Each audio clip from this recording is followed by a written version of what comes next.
এই হইছে আমাদের শিক্ষা বাঙালি, বুঝছেন ভাই? আর মালগুলো কেমনে লই যাইছে দেন। আসসালামু আলাইকুম গাইস, কেমন সবাই? আশা করি সবাই বেশি বেশি ভালো আছেন। তো আজকে ভিডিওটা হচ্ছে কেপ, প্রথমে বাংছে কেপসি আর অঙ্কা বাংতাছে বাটা। ভাই তোরা কি শুরু করছিস? তোরা কি ইসলামে বলছে ভাই কেউ লুটপাট কইরা কেউ ঠিক করো? তোমার ভাল লাগে না তুমি ভাঙবা? তাহলে এগুলা কি ভাই? বাটা শোরুমে যায় বাটার ভাঙ্গে তাদের মানুষগুলোরে নিয়ে তোমরা জিনিস যেখানে যা কিছু সব কিছু নিয়ে যেতেছো ভাই, এগুলোকে নিয়ে তোমরা ফিলিস্তানরে দিবা?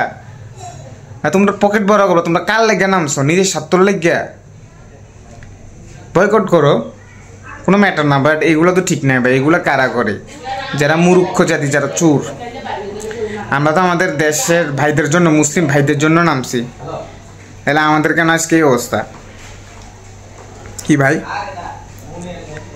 এগুলো কোনো কথা?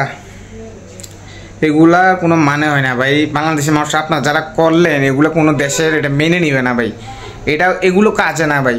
এগুলো কেমন ধরনের কাজ ভাই? মানুষের জিনিস গতি করা ভাই। একটা জিনিস মাইন না নেন যে বাটা শোরুম তখন ভাঙতেছে, এটা তো ভাই আমাদের বাংলাদেশে একজন মালিকের, যে বললাম বাটাটা ইসরায়েলের মালিকের, কিন্তু এখানে যারা কাম করে তারা তো বাংলাদেশি। তাদেরকে আপনার কি বিকল্প দেবেন? তাদের আজকে যে কর্মসংস্থান আপনি ভাঙলেন, এটা কি বিকল্প দিলেন? আপনি তো মানুষের উপকার দিয়েছেন, মানুষের ক্ষতি করলেন। আপনি ফিলিস্তিনের ভাইদের কথা বলেন, কিন্তু এখানে যারা কাজ করে তাদের কথা ভাবলেন না।